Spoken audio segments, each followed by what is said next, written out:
నిండు అసెంబ్లీలో యావత్ తెలంగాణ ప్రజానికం మొత్తం చూస్తుండగా మరి మహిళా లోకాన్ని రిప్రజెంట్ చేస్తున్నటువంటి శాసన సభ్యులని ఎంత అగౌరవపరిచిల్లో మీరందరూ చూసిండ్రు.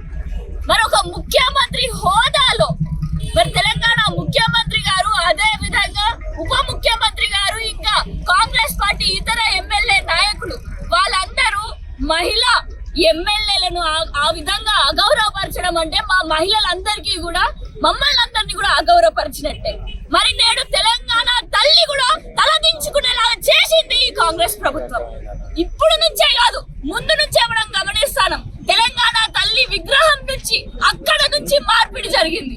అసలు మన బీఆర్ఎస్ పాలనలో తెలంగాణ తల్లి మొత్తం కూడా ఆభరణాలతోటి అలంకరించుంటే నేడు అలాంటి తెలంగాణ తల్లికి కూడా ఆభరణాలు కూడా లేకుండా పోయినాయి. మళ్ళా మహాలక్ష్మి పథకాలు అని చెప్పేసి మహిళల కోసం ఏదో కోడి పిల్లల లెక్క మేమందరం కూడా కుక్కిపోయేటటువంటి బస్సు పథకాలు పెడుతున్నారు. కానీ మా మహిళల కోసం నిజంగా మీరు మా మహిళా శ్రేయోభిలాషులుగా మీరు వ్యవహరిస్తున్నారా? మరి నిన్న ఏదైతే ముఖ్యమంత్రి గారు, ఉప ముఖ్యమంత్రి గారు విరుచుకుపడ్డారో సబితా ఇంద్రారెడ్డి గారి పైన, అసలు మీకు ఏం అధికారం ఉన్నది? మీరందరూ కూడా మీ పదవుల కోసం మీరు అక్కడ డిమాండ్లు చేస్తారు. సబితా ఇంద్రారెడ్డి గారు కాంగ్రెస్ లో ఉన్నప్పుడు ఏ విధంగా తనని మోసం చేసిండ్రు అని అనేసి మీరు వివరిస్తుండే కదా. ఏం మోసం చేసింది? మీకు ఎంపీలు కావడానికి, మీకు ఏదో పార్టీలో పదవులు కావడానికే మీరు రాజకీయం చేసేది. రాజకీయం ఎందుకు చేయాలి? నేడు సబితా ఇంద్రారెడ్డి గారు దేనికోసం చేస్తారు? మహిళా ఎమ్మెల్యేలు దేనికోసం చేస్తారు? రాజకీయం అనేది ప్రజల శ్రేయస్సు కోసం చేస్తారు.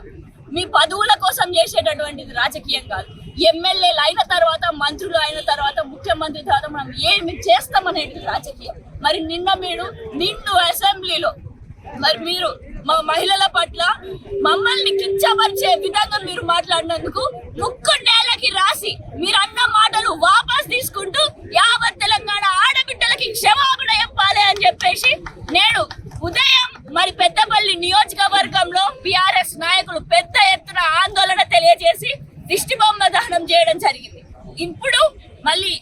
ఇప్పుడు మన కోరకంటి చంద్రన్న గారు రామగుండం నియోజకవర్గం నుంచి జిల్లా మొత్తం కూడా కలిసి మరి రామగుండంలో చేయడం జరుగుతుంది. కోరకంటి చంద్రన్న గారు ఇక్కడ లేకుండా అసెంబ్లీలో ఉండి ఎమ్మెల్యేలందరితోటి కలిసి నల్ల బ్యాడ్జీలు ధరించి అసెంబ్లీలో కూడా వాళ్ళ వ్యతిరేకతని చాటి చెప్తున్నారు. మరి ఇక్కడికి వచ్చినటువంటి బీఆర్ఎస్ నాయకులందరూ కూడా, మరి ముఖ్యంగా మహిళా నాయకులందరం కూడా మేమందరం కూడా డిమాండ్ చేసేది కాంగ్రెస్ ప్రభుత్వంలో ఉన్నటువంటి ముఖ్యమంత్రి, మాజీ ఉప ముఖ్యమంత్రి